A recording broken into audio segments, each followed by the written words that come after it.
श्री जगदम्बिकाय नमः। सभी भक्तों को सादर प्रणाम।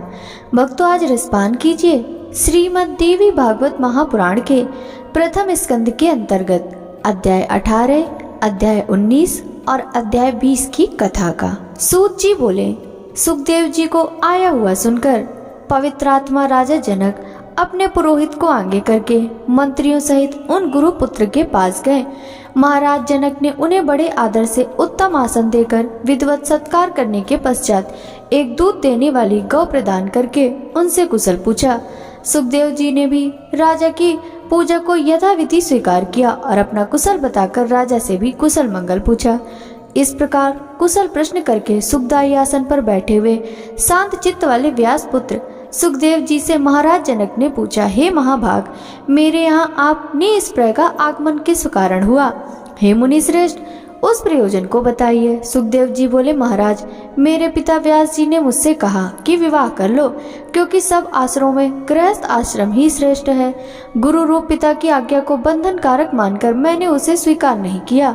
उन्होंने समझाया कि गृहस्थ आश्रम बंधन नहीं है, फिर भी मैंने उसे स्वीकार नहीं किया। इस प्रकार मुझे संशय युक्त चित्त वाला समझकर मुनि श्रेष्ठ व्यास ने तथ्य युक्त वचन कहा, तुम मिथिला चले जाओ, खेद न करो। महाराजर्षि जनक रहते हैं, वे याज्ञिक एवं जीवन मुक्त राजा हैं। संसार में विदेह नाम से विख्यात वे वहां निष्कंटक राज्य कर रहे हैं। हे पुत्र, महाराज जनक राज्य करते हुए भी माया के जाल में नहीं बनते हैं।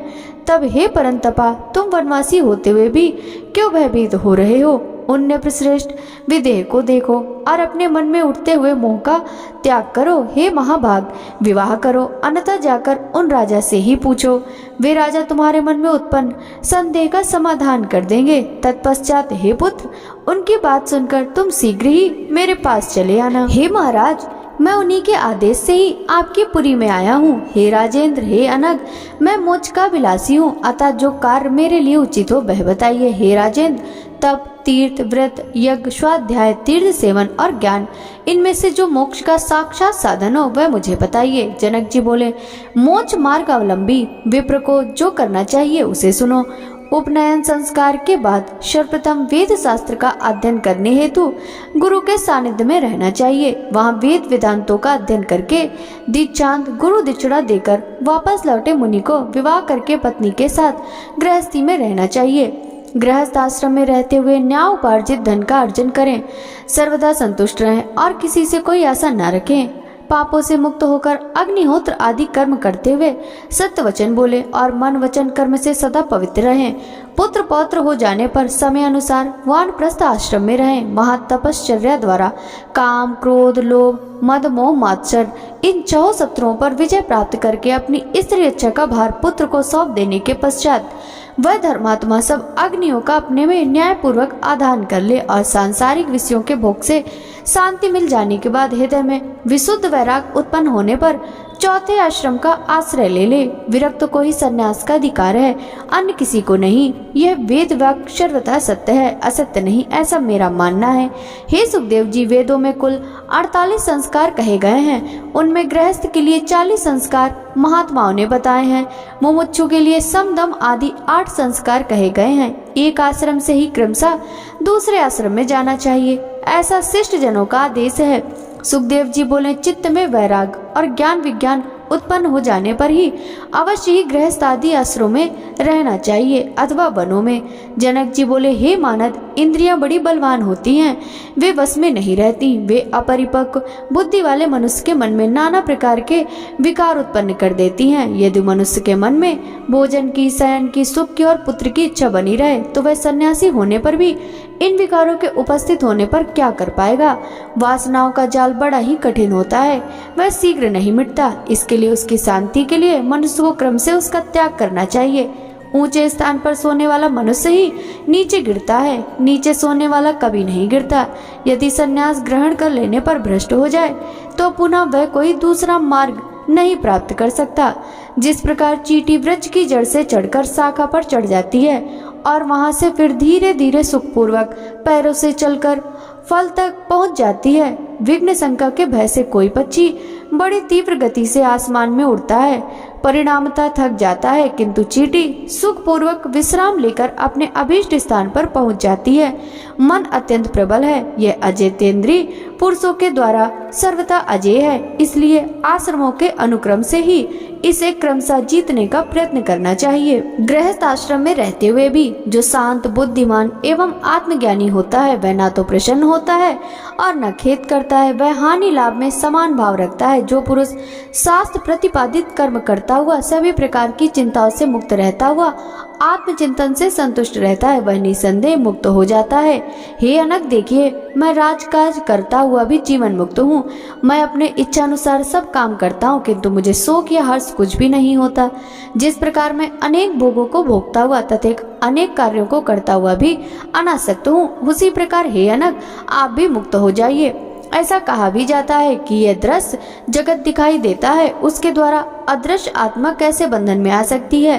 पृथ्वी, जल, अग्नि, वायु एवं आकाश, ये पंच महाभूत और गंध, रस, रूप, स्पर्श एवं शब्द, ये उनके गुण दृश्य कहलाते हैं।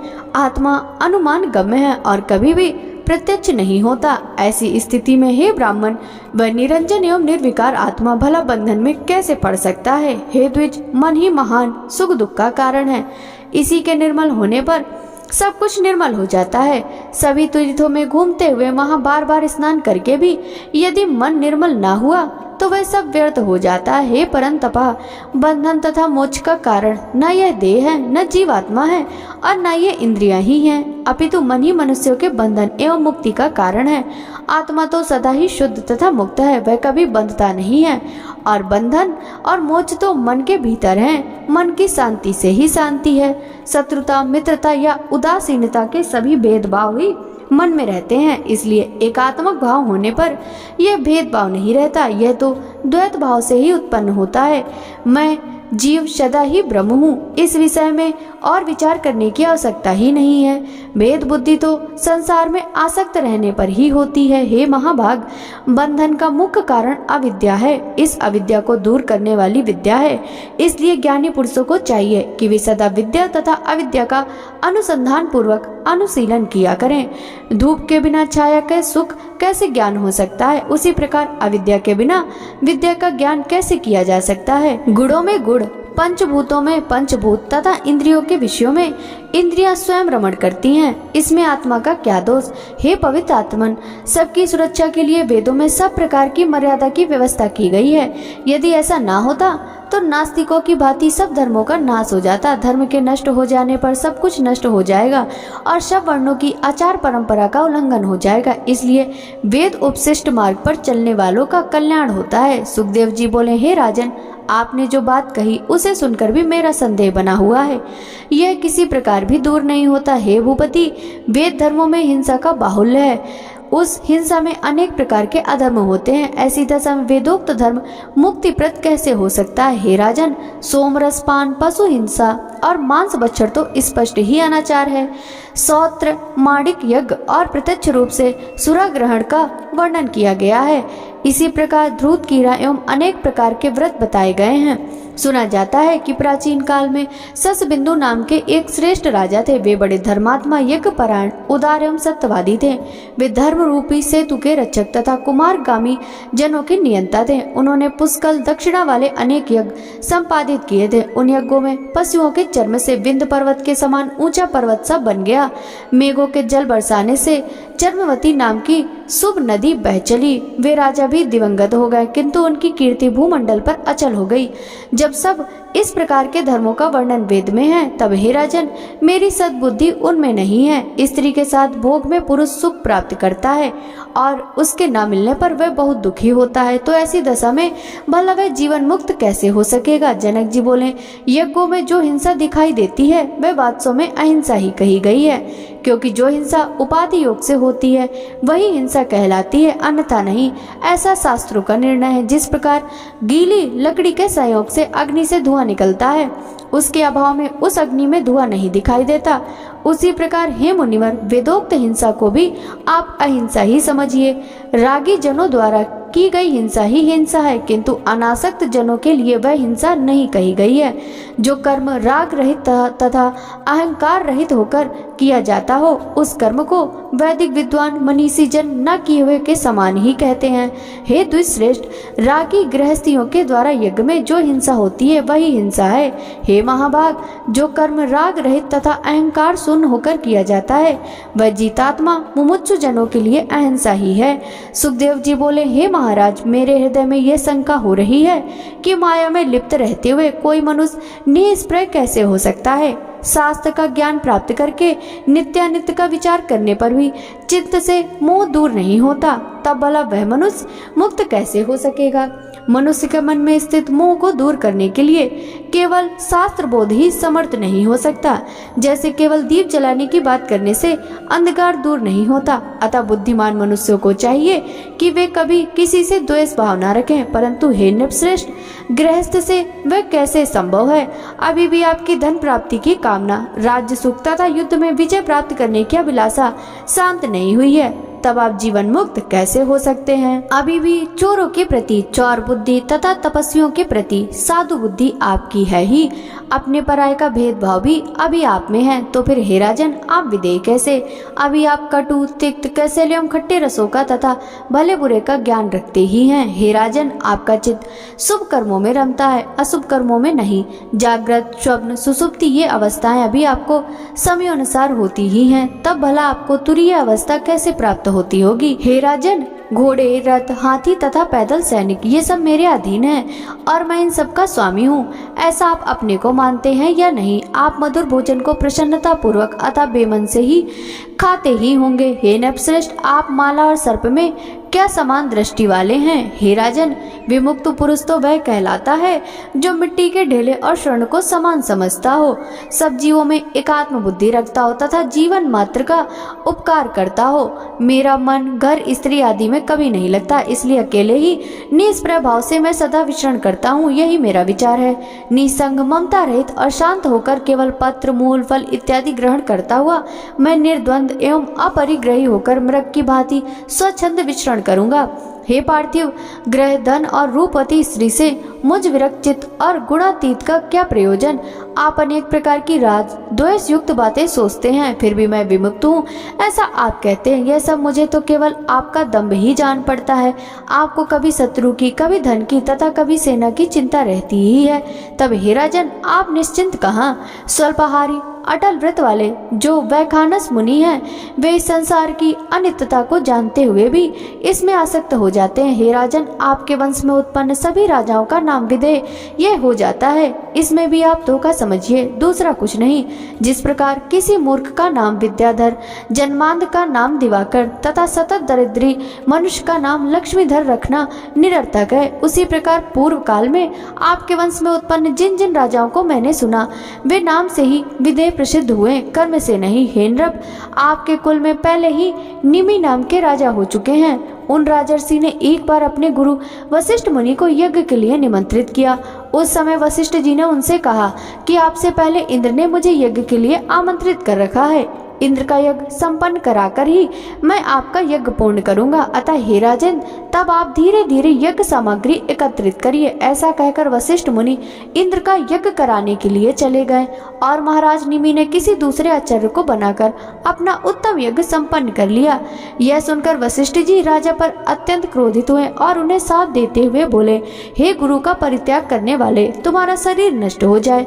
यह सुनकर महाराज निमि ने भी शाप दिया कि आपका भी शरीर नष्ट हो जाए। इस प्रकार वे एक दूसरे के शाप से नष्ट हो गए, ऐसा मैंने सुना है। हे राजेंद्र, विदेह होकर भी राजा ने अपने गुरु को स्वयं शाप क्यों दे डाला। हे नृपश्रेष्ठ, यह तो मेरे मन में परिहास जैसा प्रतीत हो रहा है। जनक जी बोले, हे विप्रवर, आपने ठीक ही कहा, इसमें मिथ्या कुछ भी नहीं, ऐसा मैं मानता हूँ।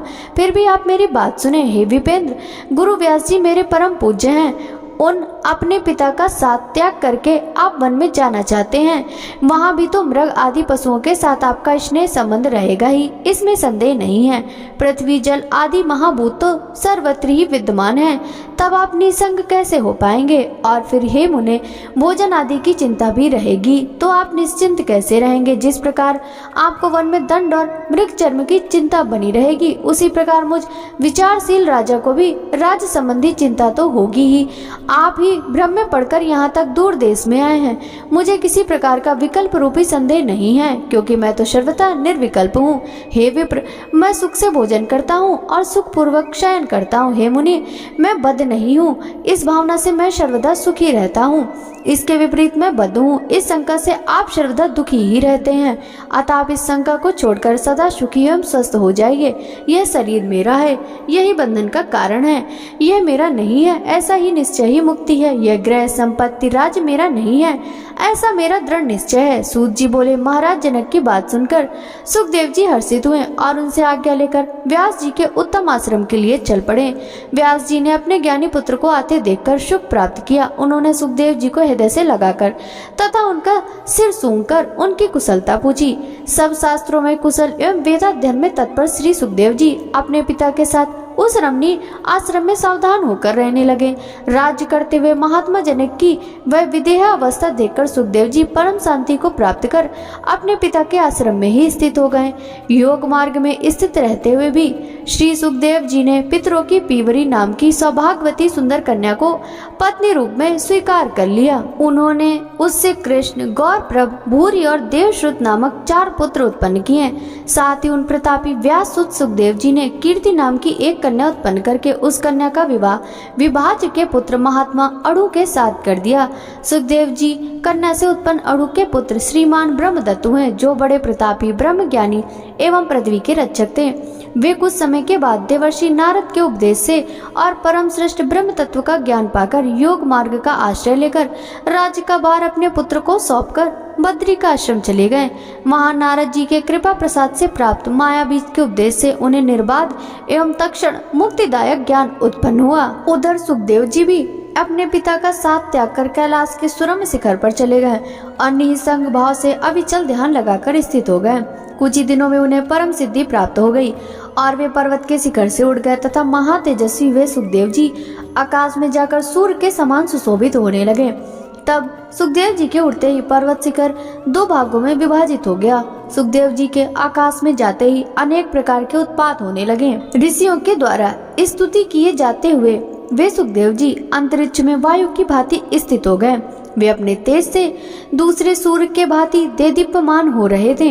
इसी बीच पुत्र के वियोग से व्यग्र होकर व्यास जी बार बार हाँ पुत्र कहते हुए उस पर्वत की चोटी पर पहुँचे जहाँ सुखदेव जी रहते थे। थके हुए व्यास जी को दीन भाव से करुण क्रंदन करते हुए देखकर सभी जीवों में साक्षी रूप से विद्यमान परमात्मा ने प्रतिध्वनि के रूप में उत्तर दिया। आज भी उस पर्वत के श्रृंग पर वैसी ही प्रतिध्वनि स्पष्ट सुनाई देती है। अपने प्रिय पुत्र सुखदेव के विरह में हाँ पुत्र कहकर विलाप करते हुए व्यास जी को शोक संतप्त देखकर साक्षात शंकर जी वहां आकर उन्हें सांत्वना देने लगे। हे व्यास जी, आप शोक मत कीजिए, आपके पुत्र श्रेष्ठ योगवेत्ता हैं। उन्होंने अकृत महात्माओं के लिए भी दुर्लभ परम गति प्राप्त कर ली है। अतः ब्रह्म ज्ञान रखने वाले आपको उन ब्रह्म ज्ञानी सुखदेव के लिए चिंता नहीं करनी चाहिए। हे पवित्रात्मन, सुखदेव के समान पुत्र के द्वारा आपकी महान कीर्ति हुई है। व्यास जी बोले, हे देवेश, हे जगतपते, मैं क्या करूं?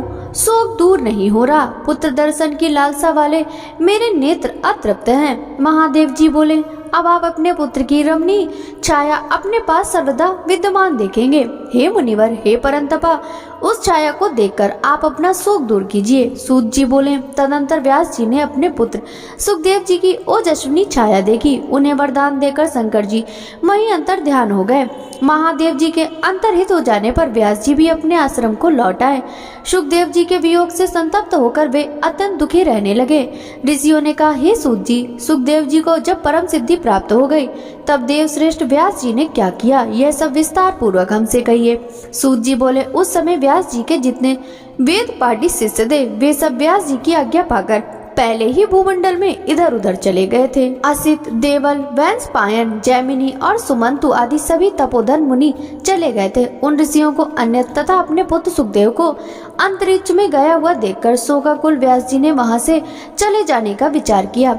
उसी समय व्यास जी ने मन ही मन निषाद कन्या अपनी कल्याणकारिणी माता का स्मरण किया, जिन्हें उन्होंने शोकावस्था में गंगा जी के तट पर ही छोड़ दिया था। अपनी माता सत्यवती का स्मरण करके उस श्रेष्ठ पर्वत को त्याग कर महातेजस्वी व्यास जी अपने जन्म स्थान पर चले आए। इस प्रकार उन्होंने उस द्वीप पर जाकर लोगों से पूछा कि वे सुंदर मुख वाली मेरी माता कहाँ चली गईं? तब निषादों ने बताया कि उस कन्या का तो निषाद राज ने राजा शांतनु से विवाह कर दिया। तत्पश्चात निषाद राज ने व्यास जी का प्रेम पूर्वक पूजन एवं सत्कार करके हाथ जोड़कर कहा। निषाद राज बोला, हे मुने, मेरा जन्म सफल हो गया, हमारा कुल पवित्र हो गया, जो आज देवताओं के लिए दुर्लभ आपका दर्शन प्राप्त हुआ। हे विप्रवर, आप जिस काम से आए हैं वह बताइए। हे विभो, धन पुत्र कलत्र आदि ये सब आपके अधीन है। निषाद राज के प्रार्थना करने पर व्यास जी ने सरस्वती नदी के सुंदर तट पर अपना आश्रम बनाया और सावधान चित्त हो वे पुनः तप करते हुए वहाँ रहने लगे। अपूर्व तेजस्वी महाराज शांतनु को सत्यवती के गर्भ से 2 पुत्र उत्पन्न हुए। इन दोनों को अपना भाई मानकर वनवासी व्यास जी अत्यंत प्रसन्न हुए। उनमें राजा का पहला पुत्र चित्रांगद रूपवान, शत्रुओं को कष्ट देने वाला तथा सभी शुभ लक्षणों से संपन्न था। शांतनु के दूसरे पुत्र का नाम विचित्र वीर था, वह भी सर्व गुण संपन्न एवं शांतनु के लिए सुखवर्धक हुआ। इसके पूर्व उन राजा शांतनु को गंगा से भीष्म नामक बलशाली एवं पराक्रमी पुत्र पैदा हुआ था। उसी प्रकार सत्यवती से 2 पराक्रमी पुत्र उत्पन्न हुए। उन सर्व लक्षण संपन्न तीनों पुत्रों को देखकर महामना शांतनु ने अपने को देवताओं में अजय समझने लगे थे। कुछ समय बीतने पर यथा समय धर्मात्मा शांतनु ने उसी प्रकार अपना शरीर त्याग दिया, जिस प्रकार कोई मनुष्य अपना पुराना वस्त्र छोड़ देता है। शांतनु के काल के वशीभूत हो जाने पर भीष्म ने विधिवत उनके समस्त प्रेत कार्य किए और विविध प्रकार के दान दिए। तदंतर पराक्रमी भीष्म ने चित्रांगद को राज सिंहासन पर बैठाया और उन्होंने स्वयं राज्य नहीं किया। इसी कारण उनका नाम देवव्रत हुआ। सत्यवती पुत्र चित्रांगद बल गर्वित, शत्रु संताप करता, बलशाली, वीर तथा पवित्र थे। महाबाहु चित्रांगद एक बार महान सेना से युक्त होकर अकेट के लिए वन में गए। वहाँ वध रुरु मृगों को खोजते हुए विविध वन प्रदेश में घूम रहे थे। मार्ग में उन राजा को जाता हुआ देखकर चित्रांगद नामक एक गंधर्व अपने सुंदर विमान से भूमि पर उनके समीप उतर पड़ा। सूत जी बोले, हे तपस्वियों, उस समय कुरुक्षेत्र के उस विशाल मैदान में 3 वर्ष तक समान बल वाले उन दोनों में घमासान युद्ध होता रहा। अंत में उस गंधर्व के द्वारा राजा चित्रांगद युद्ध में मारे गए और उन्हें शीघ्र ही इंद्रलोक प्राप्त हुआ। यह सुनकर भीष्म ने उसी समय चित्रांगद का और्ध्वदैहिक संस्कार किया। तत्पश्चात मंत्रियों ने भीष्म को समझा बुझाकर शोक रहित किया। उन्होंने छोटे भाई विचित्र वीर को राजा बना दिया। मंत्रियों, गुरुजनों एवं महात्माओं के समझाने के बाद शुभ लक्षणा राजमाता सत्यवती ने अपने ज्येष्ठ पुत्र की मृत्यु से शोकाकुल होती हुई अपने छोटे पुत्र विचित्र वीर को राज सिंहासन पर बैठा देखकर अत्यंत प्रसन्न हुई। व्यास जी भी अपने भ्राता के राजा होने का समाचार पाकर प्रसन्न हुए।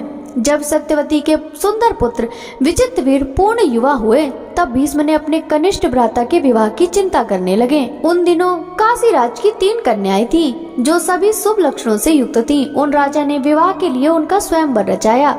हजारों पूज्यमान राजा तथा राजकुमार आमंत्रित होकर उस इच्छा स्वयंवर में उपस्थित हुए तथा पराक्रमी भीष्म ने अकेले ही रथ पर बैठकर सभी राजाओं को रौंदकर बलपूर्वक उन कन्याओं का हरण कर लिया। वे महारथी तथा तेजस्वी भीष्म अपने बाहुबल से उन सभी राजाओं को जीतकर उन कन्याओं को लेकर हस्तिनापुर चले आए। सुंदर नेत्रों वाली उन तीनों राजकुमारियों में माता, भगनी एवं पुत्री की भावना रखते हुए भीष्म उन्हें लेकर आए और उन्हें सत्यवती को सौंपकर शीघ्रता पूर्वक ज्योतिर्विदों तथा वेद विद्वानों के ब्राह्मणों को बुलाकर उनके विवाह का शुभ मुहूर्त पूछा। विवाह की तैयारी करके अपने छोटे भाई धर्मात्मा विचित्र वीर के साथ उन कन्याओं का विवाह करने को जब भीष्म उद्धत हुए, तब उन तीनों में सबसे बड़ी एवं सुंदर नेत्रों वाली कन्या ने गंगा पुत्र भीष्म से लज्जित होते हुए इस प्रकार प्रार्थना की, हे गंगा पुत्र, हे कुरुश्रेष्ठ, हे धर्मज्ञ, हे कुलदीपक, मैंने स्वयंवर में मन ही मन राजा साल्व का पति रूप में वरण कर लिया था। उन राजा ने भी प्रेम पूर्वक हृदय में मुझे अपनी पत्नी मान लिया था। हे परंतपा, अब आप इस कुल की परंपरा के अनुसार जैसा उचित हो वैसा कीजिए। उन्होंने पहले ही मुझे वरण कर लिया है। हे गंगे, आप धर्मात्माओं में श्रेष्ठ तथा बलवान हैं, आपकी जैसी इच्छा हो वैसा कीजिए। सूत जी बोले, इस प्रकार उस कन्या के कहने पर कुरुनंदन भीष्म जी ने कुल वृद्धों, ब्राह्मणों, माता सत्यवती तथा मंत्रियों से इस विषय में परामर्श किया। सबकी अनुमति प्राप्त करके धर्मज्ञ गंगा पुत्र ने उस कन्या से कहा, हे वरानने, तुम स्वेच्छा पूर्वक जा सकती हो। भीष्म से विदा होकर वह सुंदरी कन्या राजा साल्व के घर गई और अपने मन की अभिष्ट बात उनसे कहने लगी। हे महाराज, आपके प्रति आसक्त चित्त जानकर भीष्म ने मुझे धर्म पूर्वक मुक्त कर दिया। अब मैं आ गई हूँ, आप मेरा पाणी ग्रहण कीजिए। मैं आपकी पूर्ण रूप से धर्मपत्नी हो जाऊंगी। मैंने पूर्व में जो चाहा और आपने मुझे इसमें संदेह नहीं है। साल्व ने कहा, हे सुंदरी, मेरे देखते देखते भीष्म ने तुम्हें पकड़ा और अपने रथ पर बैठा लिया था। अब मैं तुम्हारा पाणी ग्रहण नहीं कर सकता। कौन बुद्धिमान मनुष्य दूसरे के द्वारा उच्छिष्ट कन्या को स्वीकार करेगा? अतः भीष्म के द्वारा मातृ भावना से भी त्यागी गई मैं तुम्हें स्वीकार नहीं करूंगा। महात्मा साल्व ने रोती तथा विलाप करती उस कन्या का त्याग कर दिया और पुनः भीष्म के यहाँ आकर रोती हुई इस प्रकार कहने लगी। हे वीर, आपके त्याग देने के कारण साल्व भी मुझे स्वीकार नहीं कर रहे हैं। हे महाभाग, आप धर्मज्ञ हैं, इसलिए आप मुझे स्वीकार कीजिए, अन्यथा मैं प्राण दे दूंगी। भीष्म बोले, हे वरवर्णी, तुम दूसरे पर आसक्त चित्त वाली हो, अतः मैं तुम्हें कैसे स्वीकार करूं? हे वरारोहे, अब तुम चिंता त्याग कर शीघ्र अपने पिता के पास चली जाओ। भीष्म के ऐसा कहने पर अपने पिता के घर न जाकर वन में चली गई और वहां किसी निर्जन एवं परम पवित्र तीर्थ में जप करने लगी। काशीराज की अन्य दो रूपवती तथा कल्याणमयी कन्याएं अंबिका एवं अंबालिका विचित्रवीर की रानियां बन गई। महाबली राजा विचित्रवीर भी उन दोनों के साथ कभी राजभवन में कभी उपवन में आनंद पूर्वक विहार करने लगे। इस प्रकार पूरे 9 वर्ष तक मनोहर क्रीड़ा करते हुए राजा विचित्रवीर राजक्षमा रोग से ग्रसित हो गए और अंत में मृत्यु को प्राप्त हुए। उस समय पुत्र के मर जाने पर माता सत्यवती को बड़ा दुख हुआ और उन्होंने मंत्रियों द्वारा पुत्र के सभी प्रेत कर्म संपन्न कराए। तत्पश्चात एक दिन अत्यंत दुखी होकर सत्यवती ने भीष्म से एकांत में कहा, हे महाभाग, हे पुत्र, अब तुम अपने पिता शांतनु का राज्य संभालो और अपनी भातृजाया को स्वीकार करो और अपने वंश की रक्षा करो, जिससे महाराज ययाति का वंश नष्ट न हो जाए। भीष्म बोले, हे माता, अपने पिताजी के लिए मैंने जो प्रतिज्ञा की थी उसे आप सुन चुकी हैं, अतः मैं न तो राज्य ग्रहण करूंगा और न ही विवाह करूंगा। सूत जी बोले, तब सत्यवती चिंतित हो गई, अब वंश कैसे चलेगा? अपने कर्तव्य के प्रति यदि मैं उदासीन रहूं तो अराजकता के व्याप्त होने पर मुझे सुख कैसे प्राप्त होगा? इस प्रकार माता को चिंतित देखकर भीष्म ने उनसे कहा, हे भामिनी, आप चिंता न करें, विचित्रवीर की पत्नी के गर्भ से क्षेत्रज पुत्र उत्पन्न कराइए। किसी कुलीन विद्वान ब्राह्मण को बुलाकर वधु के साथ नियोग कराइए। इसमें कोई दोष नहीं है, क्योंकि वंश रक्षा का विधान वेद में भी है। हे प्रसन्नवदने, इस प्रकार पौत्र उत्पन्न कराकर आप उसे राज्य को सौंप दीजिए। मैं उसके राज्य शासन का सम्यक संरक्षण करता रहूंगा। भीष्म की बात सुनकर सत्यवती ने अपनी कुमारी अवस्थाओं में उत्पन्न हुए निर्दोष पुत्र द्वैपायन व्यास मुनि का स्मरण किया। स्मरण करते ही तपस्वी व्यास जी वहां आ पहुंचे और माता को प्रणाम करके वे तेजस्वी मुनि सामने खड़े हो गए। भीष्म ने उनकी भली भांति पूजा की और माता सत्यवती ने भी आदर किया। उस समय महातेजस्वी व्यास जी वहां इस प्रकार सुशोभित हुए मानो धूम रहित साक्षात दूसरे अग्निदेव ही हो। माता सत्यवती ने व्यास मुनि से कहा, इस समय तुम विचित्रवीर के क्षेत्र में अपने तेज से सुंदर पुत्र उत्पन्न करो। माता का वचन सुनकर व्यास जी ने उसे आप्तव्याक माना और कहा, ठीक है, कहकर वे वहीं पर ठहर गए और ऋतुकाल की प्रतीक्षा करने लगे। जब अंबिका ऋतुमती होकर स्नान कर चुकी तब उसने मुनि व्यास जी के तेज से एक पुत्र उत्पन्न किया जो महाबली और जन्मांध था। उस बालक को जन्मान देखकर सत्यवती को बड़ा दुख हुआ।